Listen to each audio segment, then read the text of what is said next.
అభివృద్ధి బాగుంది కానీ ఉద్యోగాల అవకాశాలు లేవు. తర్వాత అంతా వెనకబడి ఉంటుందని అనుకుంటున్నాం కానీ ఏది కూడా అభివృద్ధి అనేది లేదు. తర్వాత ఏంటంటే పథకాలు అనేవి కామన్. పథకాలు అనేది ఇప్పుడు ఈయన కొత్తగా న్యూగా పెట్టారు కాబట్టి బిఫోర్గా ఏమీ లేదు. ఓన్లీ ఒక పథకాలు ఒకటే అమలు చేశారు. అది హ్యాపీ అనుకోవచ్చు 50%. 50% అయితే లేదు. వైఎస్ రాజశేఖరరెడ్డి గారి టైంలో ఏదైతే ఇది ఉందో ఈయన కూడా అలాగే తీసుకొచ్చారు. కాకపోతే ఏంటంటే ఈ పథకాలు తప్పించి ఇంకా అభివృద్ధి ఏమీ లేదన్నమాట.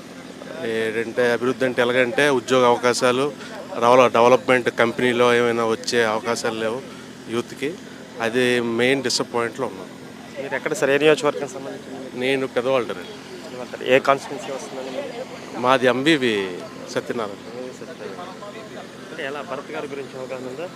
భర్త గారు ఉన్నారండి, తెలుసు. ఆయన పర్లేదండి, ఆయన అంత స్ట్రిక్ట్గా బాగా చేస్తారు అని నమ్మకం ఉంది. వైజాగ్ ఆయనకి అవకాశం ఇస్తే బాగుంటుందని చిన్న ఇది. అంటే ఎన్నో అవకాశాలకు రావాల్సినటువంటి విశాఖపట్నం ఎక్కడో వెనకబడిపోయింది 5 సంవత్సరాలు అని అంటున్నారు. అంటే ఇంకా జరగాల్సిన డెవలప్మెంట్ జరగలేదని వాస్తవం అది? అది నిజమేనండి. డెవలప్మెంట్ అంటే ఇంకా కావాలి. డెవలప్మెంట్ అంటే ఇది కాదు.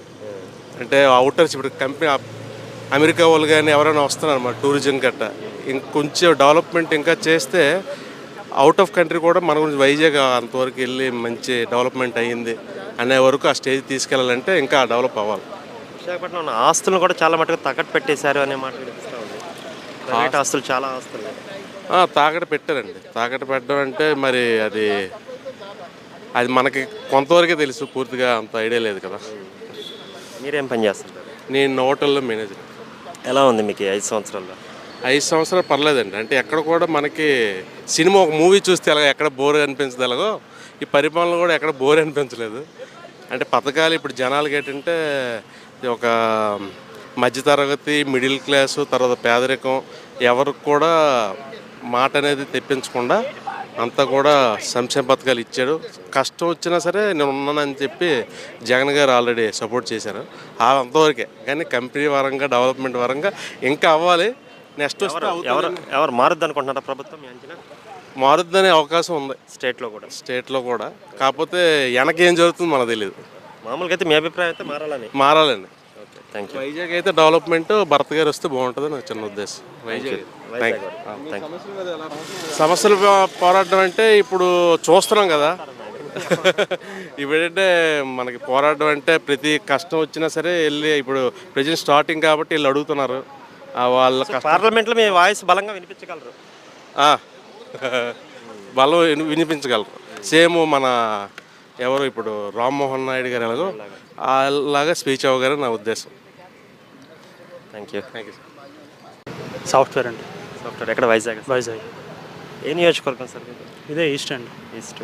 సార్, వైజాగ్లో సాఫ్ట్వేర్ అని అంటున్నారు. అంటే ఇక్కడ 2 రకాల మాటలు వినిపిస్తున్నాయి. డెవలప్మెంట్ పెద్దగా జరగలేదు, ఎంప్లాయ్మెంట్ ఇంకా క్రియేట్ అయితే బాగుండేది అనిపిస్తుంది. మీ అభిప్రాయం ఏంటండి?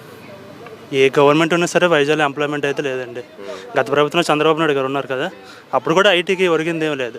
ఇప్పుడు జగన్మోహన్ రెడ్డి ఉన్నారు, ఏదో అంతంత మాత్రం ఇది కూడా ఉంది. ఏ గవర్నమెంట్ వచ్చినా మన వైజాగ్ ఐటీ కంపెనీలు రావాలి. ఒక మైక్రోసాఫ్ట్ లేదు, ఒక గూగుల్ లేదు, ఒక క్యాప్జెమినీ లేదు, ఇలాంటి పెద్ద కంపెనీలు ఏమీ లేదు. ఇప్పుడు ఏదో అంతకొంత ఇన్ఫోసిస్ వచ్చింది, అది కూడా ఎలాగంటే రిమోట్ సెంటర్ లాంటిది. అంటే ఇంతకుముందు గతంలో ఏదో పెద్ద పెద్ద కంపెనీస్ ఉండే, ఆయన వచ్చిన తర్వాత ఖాళీ చేసి పంపించేశారు అని. లేదండి, అదంతా అవాస్తవం. నేను ఏ పార్టీకి సపోర్టర్ ఏం కాదు. ఎవరు బాగా చేస్తే వాళ్ళకే సపోర్ట్. ఏ కంపెనీలు అయితే మాత్రం వైజాగ్కి సరిగ్గా రాలేదు, ఎక్స్పెషల్లీ ఐటీ పరంగా. ఇప్పుడు ఎంపీ భరత్ గారిని కనుక మనం బొత్స ఝాన్సీ గారు ఉన్నారు కదా, ఎవరైతే బెటర్ అనేది మీ అభిప్రాయంగా ఉంది? అంటే విశాఖపట్నం డెవలప్మెంట్కి ఎవరు కార్యాచరణ తీసుకోగలరండి? ఇప్పుడైతే 50-50గా ఉందండి ఇద్దరు కూడా. బొత్స ఝాన్సీ గారు అంటే విజయనగరం నియోజకవర్గం, ఆవిడ ఏకంగా ఆవిడని తీసుకొచ్చి ఇక్కడ వేశారు. భరత్ గారు అంటే లోకల్ జనాల వరకు అయితే, ప్రజల వరకు అయితే, విశాఖ ప్రజల వరకు అయితే భరత్ గారు కొద్దిగా మద్దతు ఎక్కువ ఉంది నేను చూసినంత వరకు మాత్రం. కానీ జేడీ గారు కూడా పోటీలో ఉంటే బాగుండేది, ఆయన ఎమ్మెల్యే కింద వెళ్ళారు. అందువల్ల భరత్ గారికి కొంచెం ప్లస్ పాయింట్ బాగా అయింది. జేడీ గారు ఉంటే ఆయన గతంలో నిలబడ్డారు చేశారు కదా, 3,50,000 ఓట్లు వచ్చాయి అతనికి. చాలా బాగా వచ్చాయి. జనసేన అంటే పార్టీ గుర్తు మీద వచ్చాయి, ఆయన ఇండిపెండెంట్ మీద వచ్చాయి. రెండు విధాలుగా వచ్చాయి. జనసేన ఇప్పుడు మెర్జ్ అయింది. జనసేన లేదండి, మెర్జ్ ఓన్లీ. భరత్ గారు టీడీపీ తరఫున. ఇప్పుడు ఒకటండి, ఇప్పుడు జనసేన ఓట్లు ఎంతవరకు టీడీపీకి కన్వర్ట్ అవుతాయి, టీడీపీ వాళ్ళు ఎంతవరకు జనసేనకి వేస్తారనేది ఇంపార్టెంట్. వాళ్ళు ముగ్గురు కలిసిపోయారు, ప్రజలు కూడా కలాలి కదా. ప్రజల మైండ్ సెట్ కూడా కన్వర్ట్ అవ్వాలి కదా. ఇప్పుడు కొంతమంది టికెట్లు ఇవ్వలేదు అంటున్నారు. ఆ జనసేన పార్టీలోనే కొంతమంది నెగిటివ్ వాళ్ళు ఉన్నారు. మాకు టికెట్లు ఇవ్వలేదని వాళ్ళందరూ రెబల్గా మారిపోయారు. అలాగే అది సార్ ఓవరాల్గా చెప్పండి, విశాఖపట్నంలో అంటే చాలామంది అభిప్రాయాల ప్రకారంగా అన్రెస్ట్ అంటే కొంత అశాంతి, లేకపోతే భూ కబ్జాలు పెరిగిపోతాయనో, లేకపోతే డెవలప్మెంట్ లేదు, వాళ్ళే వచ్చేసి ఇక్కడ స్థానికంగా ఉంటున్నారు, డామినేట్ చేస్తూ ఉన్నారు, విశాఖ కల్చర్ పోగొడుతున్నారు అనేది రకరకాల మాటలు. అది ఎంతవరకు వాస్తవం అంటారు? నేను వాస్తవంగా చెప్పాలంటే అది ఎక్కడా చూడలేదు. భూ కబ్జాలు అనేది చూడలేదు. ఈ రౌడీలు పెరిగిపోయారు అంతా కూడా, అది కూడా అవాస్తవమే. కాకపోతే భరత్ గారికి అయితే ప్లస్ పాయింట్ ఉండేది వాస్తవం అది. ఎందుకంటే బొత్స ఝాన్సీ గారు నాన్ లోకల్ నుంచి వస్తున్నారు, వాడు విజయనగరం నుంచి వచ్చారు. భరత్ గారు ఏంటంటే లోకల్. అది కూడా ఏంటంటే 3 పార్టీలకు వెళ్ళడం వల్ల కొంచెం ప్లస్ పాయింట్ ఉండొచ్చు అది. ఎందుకంటే గతసారి భరత్ గారు ఓడిపోయారు కూడా.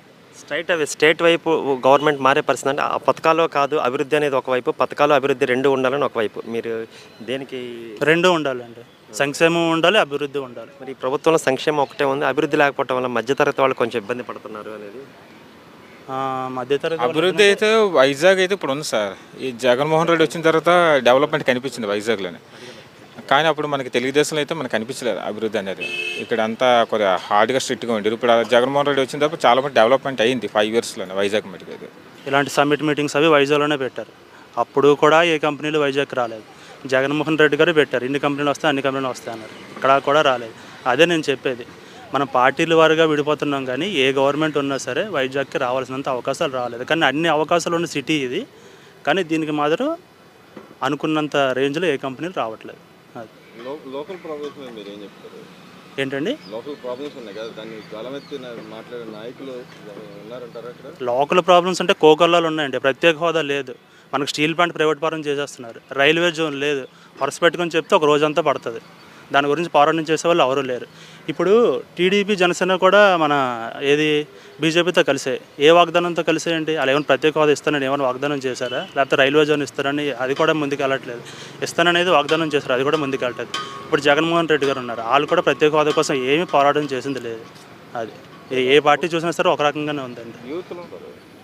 ఎవరు పోరాడినా సరే ఇప్పుడు మనకి స్టీల్ ప్లాంట్ అనేది ప్రైవేట్ పరం అవ్వకూడదు, మనకి ప్రత్యేక హోదా అనేది రావాలి, మనకి విశాఖ రైల్వే జోన్ అనేది మనకి విభజన హామీలో ఉంది, అది కూడా రావాలి. అది ఇది మేము స్థానికులకి ఇది కోరుకుంటున్నాం. ఈ ప్రభుత్వం ఆ ప్రభుత్వం అని కాదు, ఇవన్నీ అవ్వాలి. ఎందుకంటే అది పార్లమెంట్లో కాంగ్రెస్ గవర్నమెంట్ ఉన్నప్పుడు ఇచ్చిన వాగ్దానం. బీజేపీ గవర్నమెంట్ కూడా దానికి సపోర్ట్ చేసింది. ప్రత్యేక హోదా లేదు, మనకి ప్రత్యేక హోదా వస్తే కంపెనీలు ఆటోమేటిక్గా వస్తాయి. అది మనం అడిగింది కాదు, అది వాళ్ళు చెప్పిందే. గతంలో కాంగ్రెస్ గవర్నమెంట్ హామీ ఇచ్చిందే, తర్వాత ఉన్న బీజేపీ గవర్నమెంట్ కూడా దానికి సపోర్ట్ చేసింది. 5 సంవత్సరాలు కాదు 10 సంవత్సరాలు ఏమది బీజేపీ గవర్నమెంట్. ఇప్పుడు దాన్ని ఊసే ఎత్తట్లేదు.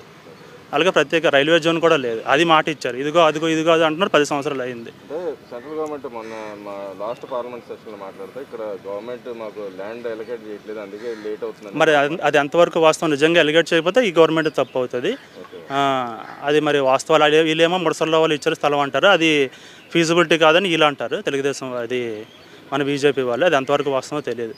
ఏదైనా సరే వీళ్ళు విమర్శించుకుంటారు కానీ మన స్టేట్ని మాత్రం నాశనం అవుతుంది సార్. అది ఎందుకంటే ముఖ్యంగా ప్రత్యేక హోదా అనేది మనకు చాలా ఇంపార్టెంట్. ఎందుకంటే అది విభజన హామీలో ఉంది, మనం అడిగింది కాదు అది.